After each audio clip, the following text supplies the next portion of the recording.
I think the best advertising, best communications come when you turn things into simplicity so that it can touch the heart, not necessarily the brains. But why is it called a Damodar Valley Corporation? It has been created particularly for the benefit of the basin or the valley region covering part of West Bengal, part of Bihar, part of Jharkhand. It is for the benefit of the people. DVC's power, which is transferred, the extra power which is generated, is transferred to the national grid. And that national grid goes as far as Karnataka. I would create a campaign which says, hunger is not limited to West Bengal and Jharkhand. Hunger is an all-India demand. And I would have a few plates, having dal bhat, having idlis and dosas and that kind of thing. And then the main thing will come across. Hunger is not limited to human beings. Hunger pertains to the survival of industries as well. DVC produces that. I would say for every company, what is to communicate as a corporate communication has to be to create a favorable public opinion about yourself. This is where things have changed radically from the past. I was in the mainstream of advertising till the turn of the century, we might say. At that time, corporate communication used to be mainly a campaign that would consist of 4 or 5 ads.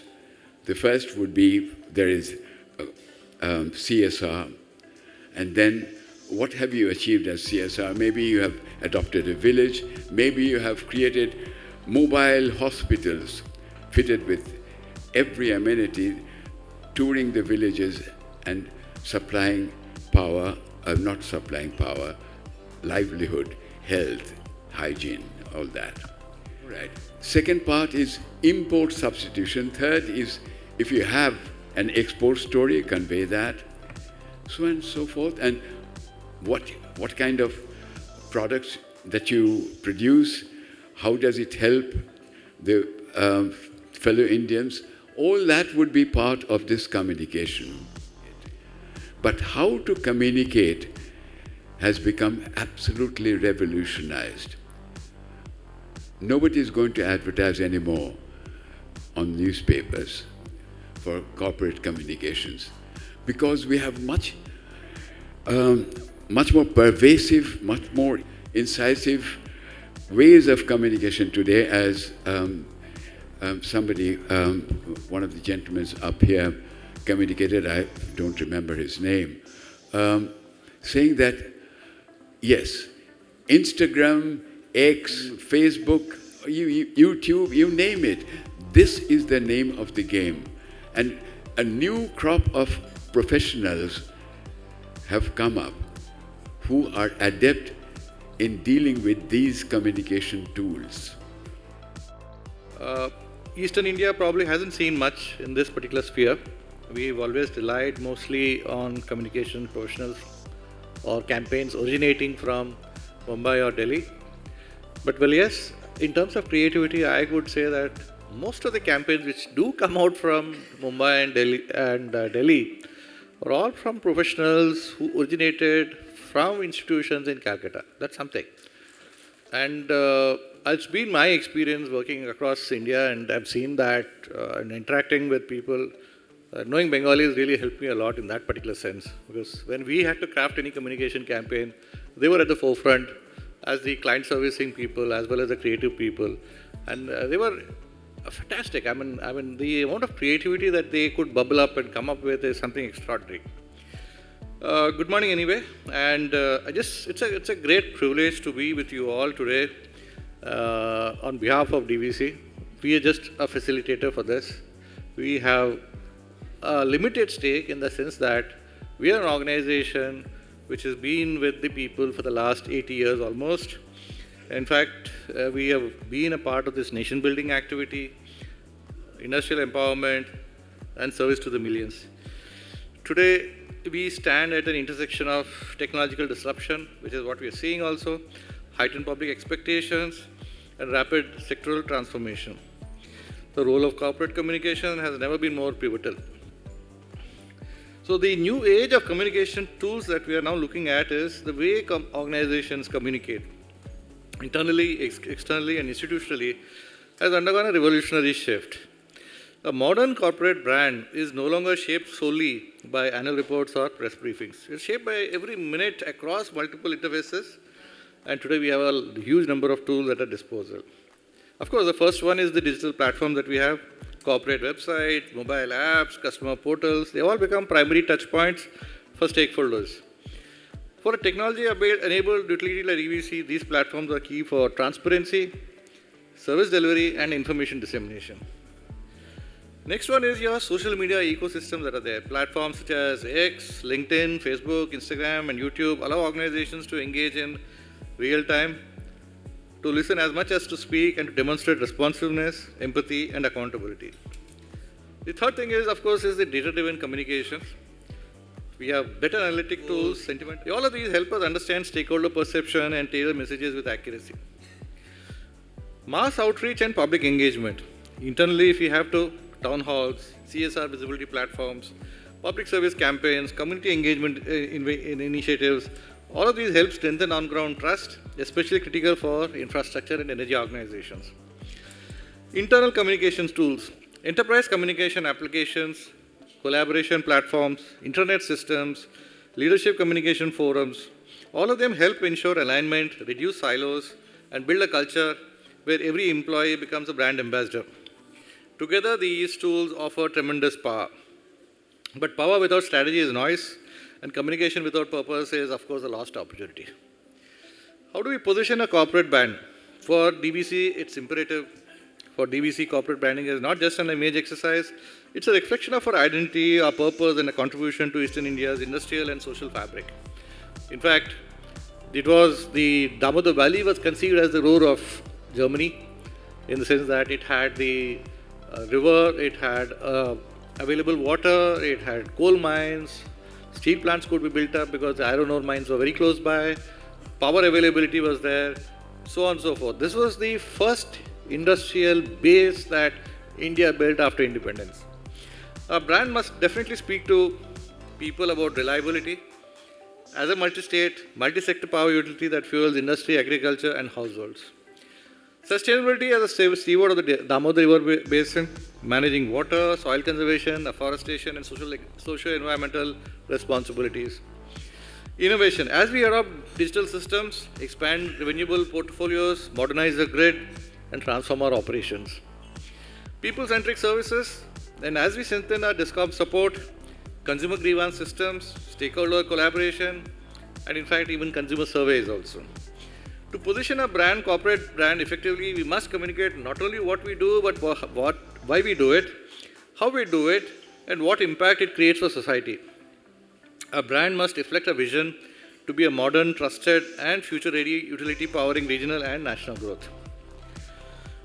Here, I would like to just make a little bit of a intervention in the sense that, of course, I mean, DVC has been in the news for the wrong reasons, I would put it, but well, it can't be helped. I can say one thing.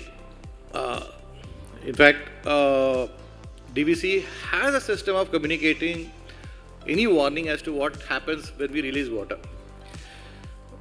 The issue has been brought to the focus in the sense that DVC just releases water and it causes flood downstream. But then any dam has an ability to retain water to an extent possible.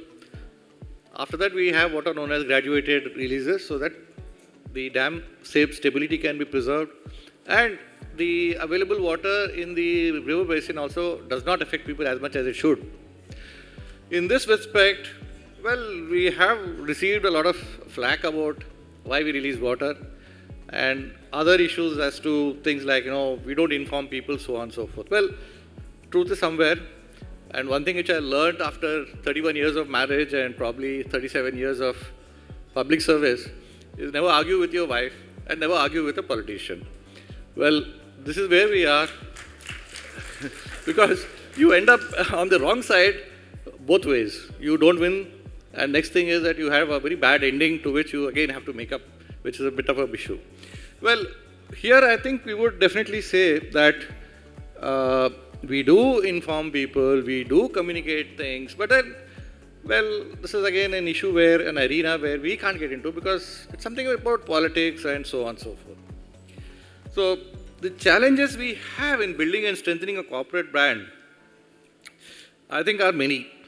Even with the best tools, organizations worldwide, and especially a large public sector utilities, they face several challenges.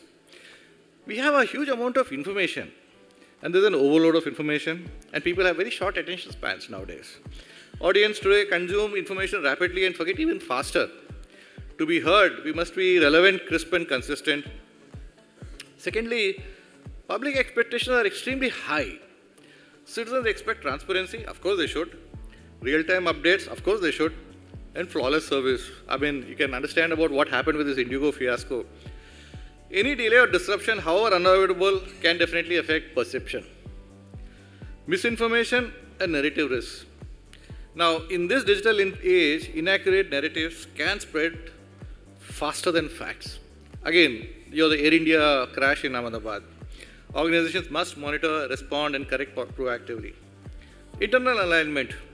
A brand is weakened when the organization's internal culture doesn't reflect its external promises. This is one of the first challenges that I faced with my organization when I joined the organization. Communication must strengthen unity, purpose, and pride. That's something which we'll have to work even harder and harder and harder. Organization pride definitely is the most important thing, as Mr. Rai himself definitely mentioned. Legacy perceptions. For established institutions like DVC, long-held impressions, positive or negative, can overshadow current achievements. Continuous repositioning is essential. Well, I mean, the amount of investment that DVC is putting into the two states is something on the order of 60,000 crore plus. Well, no one talks about it. We do definitely keep telling people that this is the amount of investment that's coming in. And it's, I mean, these are all projects which are running. They will get to see them in the year 2028. So, well, this is where we are. We are silently working on this area. Balancing transparency with sensitivity. As a public utility, certain information must be shared openly, while operational data requires careful handling. Maintaining this balance is an ongoing challenge. Definitely, it is. Technological gaps in capacity building. Tools evolve fast. Skills, processes, and organizational mindsets also must evolve at the same pace. Communication today requires agility, creativity, and digital literacy. What's the way forward? I think that's something which is almost uppermost in our minds. Our communication strategy must be future-oriented, rooted in credibility, and aligned with our core mission. This, I think, applies to any organization. To strengthen DVC's brand, we have to focus on consistent and unified messaging across all platforms, which we are doing. Strengthening visual identity and brand storytelling, well, we are doing as much as I expect. Highlighting operational excellence and technical achievements, definitely we need to work on this much more. Showcasing our environmental and community impact, we made a beginning in this. We have published our annual report as per the ESG format this time. Building responsive digital systems for stakeholder engagement, well, we did do a lot of work in all the social media platforms. We need to do much more on our website. Empowering employees as communicators and ambassadors. Yes, here I think the ownership of our employees definitely it needs it to be a little bit more, and I think they all, I hope, would definitely be a part of this whole exercise. Using data analytics to guide narratives and decision making, we are working on that. So this conclave is an important platform for us to share insights, to learn from experts, and align our communication approach with the global best practices for all. The discussions we have today will help shape how DVC presents itself in the coming years, confident, competent, responsible, and ready for the future. In fact, it's for me, for today morning itself, I had the great occasion of meeting Mr. Barun Chando, a man who multifaceted personality. Definitely, I'm going to see 2 of his movies, Lutera as well as Sima Bodho, and also read his book about Satyajit Ray, which he has written on his own. Before concluding, let me emphasize that communication is not just an activity. It's a strategic capability. It shapes perception, enables trust, guides public understanding, and strengthens the institution's social license to operate. As we embark on this conclave, I encourage all of you to think boldly, collaborate openly, and commit to strengthening DVC's narrative as well as your organization's narrative so that our actions, our achievements, and our aspirations reach every stakeholder with clarity and conviction. Thank you all, and I wish everyone a great success and a great opportunity to interact and learn from this distinguished speakers that we have as much as possible. Thank you.